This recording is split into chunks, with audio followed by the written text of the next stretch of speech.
자, 안녕하세요 여러분. 현재 러시아군이 우크라이나 마리우폴을 완전히 포위하고 있습니다. 여러 전문가들이 이제부터가 본격적인 전쟁이 시작되는 것이다 라고 분석을 하고 있습니다. 러시아 측에서도 2차 작전은 매우 공격적인 전술로 대할 것이다 라고 했죠. 지난 4월 11일 날 젤렌스키 대통령이 우리나라 국회에 화상으로 연설을 했는데요. 주요 골자는 러시아를 상대할 수 있는 무기를 한국이 지원해달라 이런 이야기였습니다. 젤렌스키는 러시아를 상대할 수 있는 무기가 한국에 있다는 것입니다. 그러면서 무기 좀 달라고 사정을 했는데요. 우리가 무슨 남의 나라에 없는 그런 비장의 무기가 있는 것이 아닌데 젤렌스키가 저렇게 이야기를 한 데는 뭔가 이유가 있겠죠. 젤렌스키의 연설을 모두 지켜보면서 얻은 결론이 한국이 자기네 전쟁에 개입을 해달라, 결국 이런 이야기였습니다. 사실 젤렌스키의 요구는 호소력이 없죠. 하지만 문제는 미국입니다. 미국이 바라보는 한국의 위치 그리고 우리의 입장은 과연 어떠한가 생각을 해볼 때가 됐습니다. 미국이 우리에게 기대하는 수준이 상당할 수 있다는 사실을 추측할 수 있게 만드는 그런 칼럼이 외교 전문지의 외교 분석 섹션에 올라왔다는 사실을 이제 알려드리려고 영상을 만들었는데요. 요즘 한국에 대해서 미국의 주요 언론들이 관심이 부쩍 높아지고 있습니다. 그래서 미국이 우리에게 조만간 뭔가 요구를 하지 않을까 조금 걱정이 됩니다. 사실 우리가 우크라이나 요청은 무시를 할 수 있지만 미국의 요청을 단칼에 거절하기는 힘들죠. Foreign Policy라는 외교 전문지인데요. 여기서 우리나라하고 관련된 칼럼이 하나 있어서 헤드라인에 걸려있더라고요. 그래서 봤더니 내용이 조금 긴데 요약을 해드리자면 이거예요. 더 이상 한국은 고래 싸움의 새우가 아니다. 경제력이 10이고 군사력이 6인데 너희들 규모에 맞는 역할을 해라. 중국, 러시아 또는 미국 둘 중에 하나를 선택을 해라. 해칭하지 마라. 중국이 해칭했다가 낭패보지 않았냐. 한마디로 중러 반미 체제 국가들에 대해서 손절을 해라. 독일도 손절했다. 이렇게 요약을 할 수 있습니다. 내용을 조금 더 들여다보면요, 러시아 우크라이나가 개전할 당시에 한국은 입을 꾹 다물고 있었다 이거죠. 개전한 지 한참이 지나도 아무런 대응이 없었고, 또 러시아 우크라이나 전쟁에 대해서 입장 표명도 없고 러시아를 비난도 안 했고 제재도 안 했다. 지금은 하고 있지만 말이죠. 한국이 그럴 수밖에 없었던 사정은 러시아가 우리에게 상당히 매력적인 시장으로 성장을 하고 있고요. 예를 들어서 가전시장 규모도 크고 또 자원개발 같은 공동사업도 진행하고 있기 때문에 한국 입장에서 러시아를 비난하고 적극적으로 제재에 동참하기는 어려웠었다는 것입니다. 또 다른 문제가 있다면 우리가 러시아를 적대시했을 경우에 러시아가 북한을 군사적으로 지원할 수 있는 문제가 생기죠. 그런 경우에는 우리 경제뿐만 아니라 안보까지 상당히 난처해질 수 있다는 이야기입니다. 또 극동함대, 극동군은 러시아에서도 상당한 규모고요. 최강 전력이 배치가 돼 있습니다. 물론 핵도 있어요. 문제는 이런 나라가 한국하고 거리가 너무 가깝다는 사실입니다. 걔네들이 가지고 있는 초음속 탄도미사일 킨잘에다가 핵탄도 꽂아서 쏘면은요, 우리나라에는 몇십 분 안에 그냥 핵 맞고 망해버립니다.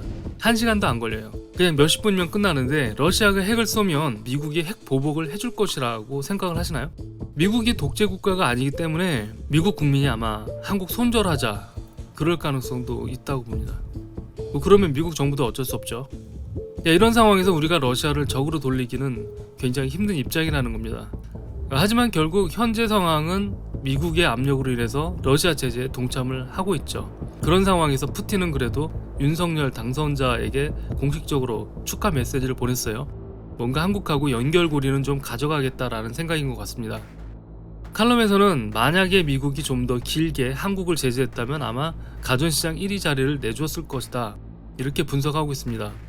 분석인지 협박인지는 좀 헷갈리지만 사실 무서운 이야기긴 하죠. 현실적으로 따지자면 우리가 미국의 대러 제재에 동참하지 않으면 큰 손해를 볼 수밖에 없다. 이것은 자명한 사실입니다. 지금 우리가 먹을 수 있는 파이가 100원짜리면 러시아를 포기했을 때 30을 잃을 수 있다. 하지만 포기하지 않으면 90원 이상을 잃을지도 모른다. 이렇게 겁을 주고 있는 것입니다. 그러니까 해칭할 생각 하지 말고 선택을 해라. 러시아냐 미국이냐 이렇게 선택하라고. 그러면 우리가 러시아를 버림으로써 30을 잃게 되는데 그거는 미국이 보상해 줄 수가 있느냐? 그건 아니죠. 미국은 그냥 손절해라 이런 입장입니다. 그렇다고 미국이 한국의 입장을 전혀 이해하지 못하는 건 아니에요. 한국이 대중국 수출 비중이 전체 수출의 30% 가까이 된다는 사실도 미국은 알고 있습니다. 하지만 이명박 박근혜 시절에 사드 배치 등 통해서 한국은 미국을 선택을 했죠. 그 대가로 중국으로부터 여러 가지 제재를 받는 일을 당하게 된 것이죠. 한한령이 나오고 불매운동이 나오고 그랬었습니다. 우리가 그런 일을 당하긴 했지만 사실 중국은 우리를 뭐 그렇게 일방적으로 제재할 수 있는 입장은 아니에요. 어차피 중간재를 한국에서 사가지고 완제품 만들어서 수출하는 나라이기 때문에 한국을 제재하는 것은 뭐 자기들 손목을 하나 잘라내는 것과 마찬가지입니다. 러시아 사례도 중국하고 비슷합니다. 러시아 현지에 한국 공장들도 많고요. 또 가전제품 시장 등 뭐 중국 다음으로 성장하고 있는 나라가 이제 러시아라는 사실도 이 칼럼에 잘 표현이 되어 있습니다. 이 시장이 한국에게 얼만큼 중요한지 그 저자가 잘 설명을 하고 있어요. 칼럼 저자가 한국 사람이더라고요. 충분히 한국 사정을 이해하고 있다라고 이제 본질은 밝히고 있는 것인데, 그러면서 독일의 사례를 들고 있는데요. 독일과 러시아는 한러 관계보다 더 가까운 관계였다라는 겁니다. 독일 역시 러시아에 엄청난 투자를 했다는 거예요. 또 미국의 반대에도 불구하고 노드스트림 2를 개발했다는 것입니다. 하지만 이번 러시아 우크라이나 사태를 통해서 독일은 이 모든 것을 멈추었다. 독일은 한국보다 더 큰 손해도 감수하고 있다. 자, 이런 근거로 한국을 압박하고 있습니다. 우리 입장에서는 굉장히 난감하죠. 그러면 우리도 이제는 뭐 계산기를 두들겨야 될 때가 된 거예요. 우리가 미국을 완전히 따라가고 러시아를 손절했을 때 과연 차후에 우리나라의 그 대러시아 경제 부분이 회복될 가능성은 있는가 하는 문제가 있어요. 또 한 가지, 우리가 미국을 완전히 따라갔을 때 과연 미국이 러시아와 또 러시아에 편승한 인도, 중국, 그리고 아직까지는 중립기아를 받고 있는 브라질, 기타 등등의 뭐 이란, 북한 같은 나라까지 포함해서 미국과 서방이 확실하게 얘네들을 상대로 승리를 할 수 있는가, 승리를 하고 패권을 유지할 수 있는가 하는 문제를 생각해 봐야 합니다. 이 문제가 미사일 쏟아붓고 그런 폭력적인 방법으로 승부가 날 수 있는 것인가 하는 문제죠. 결판이 안 나요. 전쟁으로 해결될 수 있는 문제가 아니라는 겁니다. 미국이 전쟁과 병행해서 폭력 외적인 수단까지 동원을 해야 되는데, 그 외적인 수단 중 가장 강력한 것이 달러 통제라는 것이죠. 그런데 문제는 전 세계가 달러에 대한 불신이 생겼다는 점이고, 러시아를 제재를 했지만 그다지 효과가 없었던 점, 더 이상 달러 통제를 세계가 두려워하지 않는다는 사실, 게다가 이렇게 방만한 달러를 디지털화하면서 글로벌 자산의 리더가 되겠다는 그런 흑심, 글로벌리스트들이 꿈꾸고 있다는 그런 사실을 미국을 제외한 대국들이 눈치를 챘죠. 뭐 진작부터 알고 있었지만 누군가 행동대장이 나타나기를 기다린 것 같은데, 그게 바로 러시아인 것 같아요. 디지털 통화 이야기를 또 한번 하자면, 우리가 전에 쓰던 통화는 이제 신용통화였고 명목화폐였다는 거죠. 중앙은행에서 물가, 실업률, 경제성장률 뭐 이런 것들을 민주적으로 관찰을 해서 통화량을 정했단 말입니다. 하지만 디지털 달러는 이런 전통적인 우리가 사용하던 그런 화폐가 아니라는 거예요. 디지털 달러를 발행하는 주체가 세계 정부가 되면 이 세상 모든 자산이 디지털 달러에 대해서 수직화되는 문제가 생긴단 말이죠. 이게 전쟁으로 또는 뭐 폭력으로 해결할 수 있는 문제일까요? 결코 그렇지 않다는 겁니다. 만약 폭력을 써야 한다면 전 세계를 대상으로 엄청난 폭력을 행사해야 할 텐데, 그 결과는 돌이키기가 힘든 지경이 되는 겁니다. 달러를 불신하는 대국들, 덩어리가 큰 나라들이 두세 나라만 연합을 해도 지금 달러의 위상을 고려해봤을 때 달러 시대는 그냥 끝나버립니다. 미국이 그때 가서 과연 한국을 책임질 수가 있겠느냐는 거죠. 그렇다고 우리가 미국 없이 저런 나라들을 상대로 해서 안보를 지켜내고 경제를 성장할 수 있는가? 지금까지 미국이 혜택이 있었기 때문에 세계적으로 한국의 산업, 경제가 매력적으로 보여졌던 것이죠. 그래서 이런 상황을 고려해보면 러시아에 대한 손절은 어쩔 수 없는 상황으로 가지 않을까. 더욱이 윤석열이 포괄적 동맹관계에 대해서 오케이 했기 때문에 손절하는 방향으로 가게 될 것 같습니다. 미국이 러시아 제재 또는 러시아를 물리적으로 전쟁으로 제압하려는 상황이 왔을 때 한국에게 동참하라 라는 요구를 한다면 러시아가 우리에게도 적대시하는 문제가 생길 수 있겠죠. 그런데 지금 윤석열 대통령하고 포괄적 동맹 이론을 미국과 합의점을 찾았어요. 그래서 군사적인 부분뿐만 아니라 이제 미국이 내는 목소리를 따라가자, 이런 동맹을 구축을 하고 있습니다. 그러면 미국이 한미 동맹을 활용해서 미국과 러시아 전쟁에 한국의 역할을 요구할 수가 있다는 것입니다. 그래서 우리한테 유난히 압박을 하고 있는 것 같아요. 이 칼럼은 마지막에 이런 이야기를 하고 있습니다. 한국 너희들 세계 경제 규모가 10이다. 군사력은 6이다. 니네 역할을 해라.